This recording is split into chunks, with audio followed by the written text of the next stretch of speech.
অভিষেক বন্দ্যোপাধ্যায় সেবাশ্রয় নিয়ে তো ভুরি ভুরি অভিযোগ রয়েছে, ডক্টরস অন হুইল নিয়ে ভুরি ভুরি অভিযোগ রয়েছে, হুমকির অভিযোগ রয়েছে, একের পর এক কোথাও গিয়ে চক্রব্যূহে অভিষেক বন্দ্যোপাধ্যায় জড়িয়ে যাচ্ছে। শুধু তাই নয়, সরকারি জমি দখলের অভিযোগ রয়েছে, মাটি গাছ বিক্রি করে সরকারি জমি দখলের অভিযোগ। হ্যাঁ, এবার অভিষেক বন্দ্যোপাধ্যায় যে এই মামলাতেও জড়িয়ে গেছেন, নদিয়ায় মাটি চুরির মামলা, সেখানে 3 জনকে কিন্তু ইতিমধ্যে গ্রেফতার করা সম্ভব হয়েছে। কিন্তু অভিষেক বন্দ্যোপাধ্যায় সহ 11 জনের বিরুদ্ধে মামলা হয়েছিল, 3 জনকে ইতিমধ্যে গ্রেফতার করা গেছে।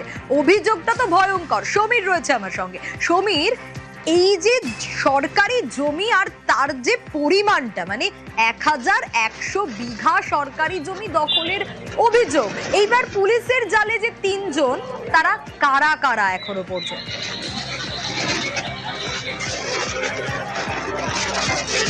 তবে এখনো পর্যন্ত এই ঘটনার যে মূল অভিযুক্ত শাহজাহান শেখ, হাসমত শেখ এবং বিদ্যুৎ সরকার, এই 3 জনকে গ্রেপ্তার করা হয়েছে এবং অভিষেক বন্দ্যোপাধ্যায়ের মদতেই এই 3 জন সহ আরো 7 জন ওই এলাকা থেকে মাটি কেটে বিক্রি করতে এবং মূল্যবান গাছ কেটে বিক্রি করতে বলে এমনটাই অভিযোগ।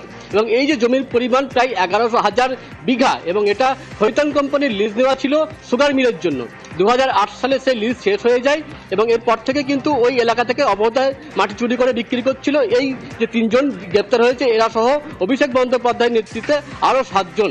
এবং এই অভিযোগ দায়ের হয় গত 25শে জুন কৃষ্ণনগর জেলা আদালতে এবং এরপরে আদালত এই মামলা তদন্তের নির্দেশ দেয়। পুলিশ গত সোমবার নাকাশিপাড়া থানার পুলিশ থানায় রিপোর্ট পাঠায় যে এই যে অভিযোগ দায়ের করা হয়েছে এর সারবত্তা রয়েছে।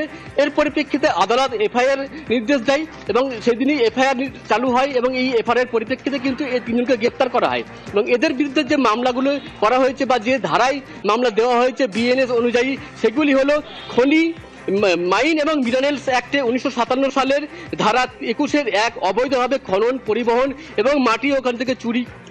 এর পাশাপাশি রয়েছে বিএনএস এর 63/5 একই অপরাধে একাধিক ব্যক্তি থাকার যোগাযোগ থাকার একটা আইন।